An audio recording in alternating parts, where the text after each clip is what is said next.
আজকের এই ভিডিওটা অতি গুরুত্বপূর্ণ। দেখা মাত্র প্রত্যেকটা বাংলাদেশী নাগরিক এটা ভিডিওটা শেয়ার করে দিবেন, কারণ আমি যে তথ্যগুলো দিচ্ছি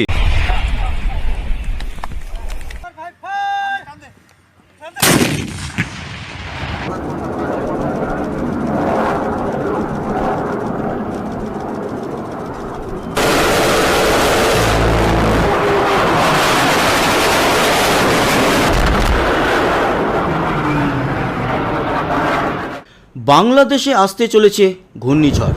না, বঙ্গোপসাগর বা আরব সাগরে তৈরি হওয়া কোনো ঘূর্ণিঝড় নয়।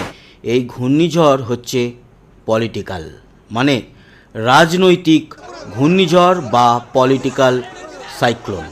আর যে কোনো সাইক্লোন বা ঘূর্ণিঝড় আসার আগে দেখবেন পরিস্থিতি খুব থমথমে থাকে। সেরকমই থমথমে পরিস্থিতি কিন্তু এই মুহূর্তে বাংলাদেশের। গতকাল জেনারেল ওয়াকারুজ্জামান দেখা করেছিলেন প্রধান বিচারপতির সঙ্গে এবং নজিরবিহীন ঘটনা, সেখান থেকে কিছু অ্যাঙ্গেল উঠে এসেছিল। যদিও কি আলোচনা হয়েছে সেটা একেবারেই প্রকাশ্যে আসেনি। আর আজও দুজনের সঙ্গে মিটিং করেছেন জেনারেল ওয়াকারুজ্জামান। এক, মোহাম্মদ ইউনূস। এটা বড় ব্যাপার নয়, বড় ব্যাপার রাষ্ট্রপতি শাহাবুদ্দিন চুপ্পুর সঙ্গেও কিন্তু তিনি একটি গোপন মিটিং করেছেন। সেই যে গোপন মিটিংয়ের রিপোর্ট সেটা বাইরে আসেনি, কিন্তু মিটিংয়ের খবরটি বাইরে এসেছে। এখানেই বাংলাদেশের অনেক বোদ্ধা ব্যক্তিরা অনেক কিছু অ্যাঙ্গেল নিয়ে কথা বলেছেন।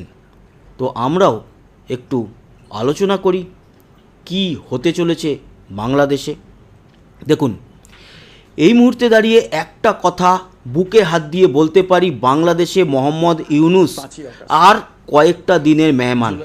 উনি সেফ এক্সিট নিয়ে চলে যাবেন, কোথাও না কোথাও যাবেন। কোথায় যাবেন আমার জানার দরকার নেই, সেটা উনি জানবেন, ওনার আশেপাশের যারা চেলা চামুন্ডা তারা জানবেন। তবে চেলা চামুন্ডাদের যে কষ্ট আছে সেটা আপনারা বাংলাদেশি ভাইরা ভালোই বুঝতে পারছেন।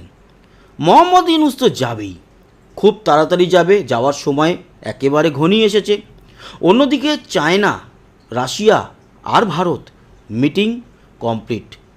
ত্রিদেশীয় হয়েছে, দুদেশীয় হয়েছে, সব জায়গাতেই যেরকম দুই দেশের প্রতিরক্ষা, তারপর বর্ডার সুরক্ষা, ব্যবসা, এসব নিয়ে কথা হয়েছে। একটা কমন ইস্যু ছিল, সেটা হচ্ছে বাংলাদেশ।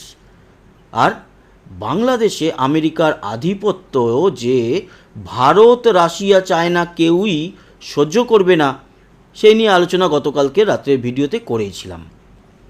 সবথেকে বিপদে আরও পড়তে চলেছে আসিফ নজরুল। আজকে কি বললেন তিনি যে গতকালকে প্রধান বিচারপতির সঙ্গে জেনারেল ওয়াকারুজ্জামানের মিটিংই হয়নি, এগুলো নাকি গুজব। ঠিক যেমন উনি নিজে গুজব ছড়িয়েছিলেন যে ২৬ লক্ষ ভারতীয় নাকি বাংলাদেশে চাকরি বাকরি করছে। তাই একজন গুজববাজ যখন অন্য লোকের বা অন্য খবরকে গুজব বলেন, তখন সেই গুজবকে আমরা আরামসে প্রাধান্য দিই। কারণ আসিফ নজরুল যেটাকে গুজব বলবে 100% ধরে নেবেন সেই ঘটনা ঘটেছে। আর আসিফ নজরুল যেটাকে বলবে যে সত্যি কথা, সেটা আপনারা চোখ বন্ধ করে ধরে নেবেন যে এটা 100% মিথ্যা কথা, ২৬ লক্ষ ভারতীয়র মতো। এই আসিফ নজরুল হবে গিয়ে মবের শিকার খুব তাড়াতাড়ি। এবং বাংলাদেশ ভালো নেই এটা আপনারা জানেন, আপনারা আমাদের থেকে আরও বেশি জানেন। প্রতিনিয়ত আপনাদের উপরে কীরকম অত্যাচার চলছে সেটা আমাদের থেকে আপনারা আরও বেশি জানেন, কিন্তু আপনারা সব খবর পান না যে খবরগুলো আমরা পাই। এই যে মঞ্জুরুল আলম পান্না সহ মুক্তিযোদ্ধাদের ধরে নিয়ে যাওয়া হলো, একবারও মনে হয় না আপনাদের লজ্জা লাগে না? বাংলাদেশি হিসাবে লজ্জা লাগে না? যেই মুক্তিযোদ্ধাদের নিয়ে আপনারা একটা সময় গর্ব করতেন, যাদের নিয়ে ফেসবুকে ভারতের সঙ্গে ঝগড়া পর্যন্ত করেছেন, লজ্জা লাগে না? যেই আমেরিকাকে নিয়ে আপনারা ঝগড়া করতেন, আপনারা বাংলাদেশিরা কোনোদিন আমেরিকাকে সহ্য করতে পারেননি। ইভেন নাসা চাঁদে গিয়েছিল কি না নামতে পেরেছিল কিনা, সব থেকে বেশি কন্ট্রোভার্সি হয়ে বা কন্ট্রোভার্সিয়াল যে সমস্ত ভিডিও তৈরি হয়েছে বাংলাদেশ করেছে, আমেরিকাকে কোনোদিন বাংলাদেশ সহ্য করতে পারতো না। আর আজ লজ্জা লাগে না একটুও? এই মোহাম্মদ ইউনূস আপনাদেরকে সেই জায়গায় নিয়ে এসেছে, তবে ইনি তো কয়েকদিনের মেহমান। বাকি আপনাদের এই যে যারা আন্দোলন করে উঠে এসেছে, মানে তথাকথিত আন্দোলন বা যাকে এক কথায় বলা হয় ষড়যন্ত্র, সেই ষড়যন্ত্রকারী সমন্বয়ক তাদের তো শুরু হয়ে গেছে, আরও হবে। এবং ছবি ঢাবি সব জায়গাতেই দেখতে পাচ্ছেন কীরকম পিটাচ্ছে, যদিও ওই রকম জিনিস আমরা কখনোই সাপোর্ট করি না, কিন্তু একটা বল আপনি দেয়ালের দিকে ছুড়লে রিফ্লেকশন বা রিয়াকশন অনুযায়ী আপনার হাতে সেটা আবার ফেরত আসবে। সেটাই হচ্ছে, আপনারা যেই জিনিসগুলো করেছিলেন সেই জিনিসগুলো এখন আপনাদের সামনে রিটার্ন আসছে। একটা সময় বাংলাদেশের ছাত্রদেরকে অনেক সম্মান জানানো হতো, স্নেহ করতো সবাই, এখন ছাত্রদের দেখলে গালাগালি করে। আর এরা কোন ছাত্র? যারা পড়াশোনা করে না, মানুষ খুন করে বেড়ায়, মানুষ পিটিয়ে বেড়ায়, সারাদিন আন্দোলন করে বেড়ায়, এরা আর যাই হোক ছাত্র হতে পারে না। তো তিনটে যে বিষয় আগামী দিনে বাংলাদেশে হতে পারে, সেই ছোট্টভাবে তিনটে বিষয় নিয়ে আলোচনা করব। মোহাম্মদ ইউনূসের আমলে ভোট হবে না, মোহাম্মদ ইউনূসকে ভোট করতে দেবে না, আর মোহাম্মদ ইউনূসকে এনসিপিরই একজন নপুংসক বলেছে, এবং আমরাও সেটাই মনে করি, আমরাও সেটা মনে করি। তার কারণ ওনার বিরুদ্ধে এর আগে এই ধরনের সমকামিতা, এই সব কিছু অ্যালিগেশন আছে। তো সেগুলো যারা সমকামী মনোভাবী গে হয় তাদের নিয়ে, বা লেসবিয়ান হয় তাদের নিয়ে আমাদের কোনো আলোচনা নেই, তো সেই ব্যাপারটাকে বাদই দিলাম, সেটা যার যার পার্সোনাল লাইফ। কিন্তু নপুংসক মানে এখানে যেটা বলা হয়েছে সেটা হচ্ছে যার নিজের কোনো ডিসিশন নেওয়ার ক্ষমতা নেই, সেই হিসাবে বলা হয়েছে। আর সেই হিসাবে একদম 100% ঠিক, ওনার নিজের কোনো ডিসিশন উনি নিতে পারবেন না, ওনাকে এনসিপির সঙ্গে কথা বলতে হবে। তারপরে এখন তো জাতীয় পার্টিও একেবারে নিষিদ্ধ ঘোষণা করার পথে এরা, তাই না? এছাড়া ইসলামী লীগ বা আরও যা যা আছে এদের পার্টি, বিএনপি এবং আওয়ামী লীগ ছাড়া মাথার উপরে এই এনসিপি এরা সব বসে আছে। তবে বিএনপিরও কিছু কথা এই মোহাম্মদ ইউনূসকে শুনতে হয়, তাই ওনার কোনো ডিসিশন নেওয়ার ক্ষমতা নেই, উনি পারবেন না ভোট করতে। তাই ভোট যখন উনি করতেই পারবেন না, তাকে সরিয়ে দাও। এবার যে তিনটে অপশান, এক, রাষ্ট্রপতি শাসন। তবে সেনা শাসনের ক্ষেত্রে কিন্তু কিছু সমস্যা আছে। সেক্ষেত্রে সেনাপ্রধান ওয়াকারুজ্জামান উনি ভবিষ্যতে সমস্যায় পড়তে পারেন। আর তাছাড়া এই মুহূর্তেও সেনাবাহিনীর মধ্যে যে একতা রয়েছে সেটাও নয়, বেশ কিছু লেফটেন্যান্ট জেনারেল আলাদা আলাদা মতবাদ নিয়ে চলেন। তাই কেউ জামাতি ইসলামীর, কেউ বিএনপির, কেউ আওয়ামী লীগের, কেউ এনসিপির, এই যে ভাগ হয়ে রয়েছে, সেই জায়গাতে যদি সবাই মিলিটারিদের যে ডিসিশান, যে আমি আমার বসের কথা শুনবো, আমার মাথার উপরে যে এই মুহূর্তের বস রয়েছেন, জেনারেল হোক, ক্যাপ্টেন হোক, গ্রুপ ক্যাপ্টেন হোক, আমি তার কথার বাইরে যাব না, তাহলে কিন্তু সেনা শাসন হতে পারে। কিন্তু ভবিষ্যতে জেনারেল ওয়াকারুজ্জামান বিপদে পড়বেন, তাই সেনা শাসনের দিকে যাবে বলে মনে হচ্ছে না। পরবর্তী সময়ে অবশ্য দেখা যায় অনেক সময় যে সেনা শাসন হলেও পরবর্তী যেই সরকার আসে সেই সরকার একটা প্রাধান্য দিয়ে দেয়, কিন্তু সমস্যাও হতে পারে। এছাড়া আরও বড় সমস্যা যেটা, জাতিসংঘে যে বাংলাদেশের মিলিটারি বাহিনী রয়েছে তাদেরকে ফেরত পাঠিয়ে দেওয়া হবে। সেক্ষেত্রে বাংলাদেশের এই মুহূর্তেই দেয়ালে পিঠ থেকে গেছে অর্থনৈতিক দিক থেকে, যদিও শুনলাম নাকি 282 কোটি মার্কিন ডলার, না 100 কত কোটি, যাই হোক একটা বিরাট বড় একটা রেমুনারেশন ডলারে সেটা নাকি পাঠিয়েছে যারা বিদেশের চাকরি বাকরি করে কাজ করতে যান, তারা পরিযায়ী শ্রমিক বলেন আর যাই বলেন, যারা বাইরে থাকে তারা পাঠিয়েছে। কিন্তু এটা বাংলাদেশের আনন্দ করার মতো ব্যাপার নয়, এটা একেবারেই আনন্দের ব্যাপার নয়।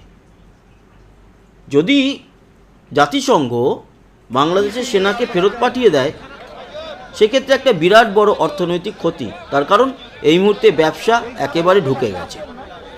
তাই সেনা শাসনের পথে বাংলাদেশ হাঁটবে এটা কিন্তু এই মুহূর্তে ততটা বলা যাচ্ছে না।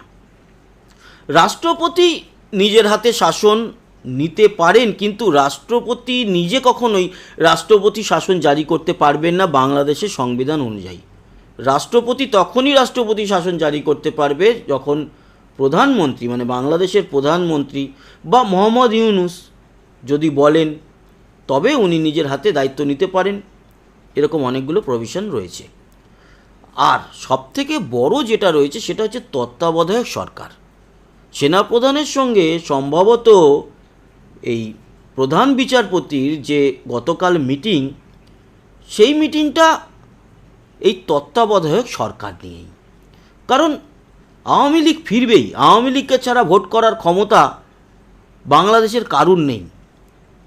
কারণ সেখানে রুখে দাঁড়াবে ভারত, চায়না এবং রাশিয়া। অতটা হয়তো না করলেও ভারত চায়না রুখে দাঁড়ালেই সবার দম শেষ হয়ে যাবে বাংলাদেশে।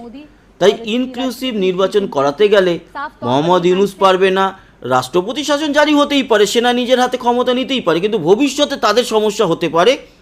তাই প্রভিশনে যেটা রয়েছে সংবিধানে, সেটাকে মেনে সুপ্রিম কোর্টের যিনি প্রধান বিচারপতি তিনি ডিসেম্বরে রিটায়ার করবেন। সেই সময় ওনাকে দায়িত্ব দিয়ে তত্ত্বাবধায়ক সরকারের প্রধান হিসাবে নিয়ে এলে 3 মাসের মধ্যে কিন্তু ভোট করিয়ে বাংলাদেশকে স্টেবল করা যেতে পারে। তার আগে মোহাম্মদ ইউনূসও চলে যেতে পারে। এবার এইখানে আবার দুটো বিভক্ত রয়েছে দ্বন্দ্ব। এক, উনি ডিসেম্বরে পদত্যাগ করার পর তত্ত্বাবধায়ক সরকারের প্রধান হবেন, নাকি এই সেপ্টেম্বরেই উনি ভলেন্টিয়ারি রিটায়ারমেন্ট করে, মানে স্বেচ্ছায় চাকরি ছেড়ে উনি তত্ত্বাবধায়ক সরকারের প্রধান হবেন এবং 3 মাস উনি প্রধান বিচারপতি হয়ে থাকার ওনার রয়েছে এখনও পর্যন্ত সময়। সেই সময়টা উনি কাটালেন প্রধান বিচারপতি না হয়ে তত্ত্বাবধায়ক সরকারের প্রধান উপদেষ্টা, মানে প্রায় প্রধানমন্ত্রীর পাওয়ার নিয়ে উনি থাকলেন। এবং উনি থাকাকালীন ভোট মিটল, ইনক্লুসিভ নির্বাচন মিটল, তারপর যে এলো তিনি দায়িত্ব সামলালেন এবং সেখানে কিন্তু কেউ কাউকে কিচ্ছু বলতে পারবে না। অক্টোবরের 21 তারিখে একটা নির্দেশ আছে বটে, এই তত্ত্বাবধায়ক সরকার আওয়ামী লীগের সময় বাতিল করে দেওয়া হয়েছিল সেটা নিয়ে। তবে এখনই হতে পারে বা সেই অক্টোবরেই হয়তো নিয়ম জারি হয়ে যাবে, তত্ত্বাবধায়ক সরকার আবারও হতে পারে। রিট পিটিশন যেটা দাখিল করা হয়েছে সেটার হয়ে একটা সুপ্রিম কোর্টের তরফ থেকে রায় আসতে পারে এবং তত্ত্বাবধায়ক সরকার অ্যাক্টিভ হয়ে গেলে তাহলে অক্টোবরের 21 তারিখে এটা যদি হয়, তাহলে অক্টোবরে শেষের দিকে এই মহামান্য প্রধান বিচারপতি উনি তখনও তো ডিসেম্বর অবধি থাকবেন, তখন রিটায়ার করে, ভলেন্টিয়ারি রিটায়ার করে উনি কিন্তু দায়িত্ব নিয়ে নিতে পারে তত্ত্বাবধায়ক সরকারের। আর মোহাম্মদ ইউনূস একেবারে সেফ এক্সিট। তারপর ভোট এবং ইনক্লুসিভ নির্বাচন, তারপরে একটা সরকার গঠন। তখন যেই আসুক না কেন, সে বিএনপি আসুক, আওয়ামী লীগ আসুক, এই এনসিপি আসুক, এনসিপির ক্ষমতা নেই, এদের জামানত বাজেয়াপ্ত হবে। ভোটে লড়বে কি না তখন সেটাও একটা সন্দেহের ব্যাপার। জামাতে ইসলামী, জাতীয় পার্টি থাকবে, এরা 3 নম্বর 4 নম্বরে। তো এই প্ল্যানের দিকেই সম্ভবত এগিয়ে যাচ্ছে বাংলাদেশ। এটা ছিল একটা আলোচনা আপনাদের সঙ্গে বাংলাদেশ সংক্রান্ত খবরাখবর নিয়ে। তো আশা করি ইনফরমেশন এবং আলোচনা আপনাদের ভালো লাগলো। সবাই ভালো থাকবেন, বাংলাদেশের সমস্ত ভাইয়েরা সুস্থ থাকবেন, সাবধানে থাকবেন, সাবস্ক্রাইব করে আমাদের সঙ্গে থাকবেন। আবার দেখা হবে, টাটা।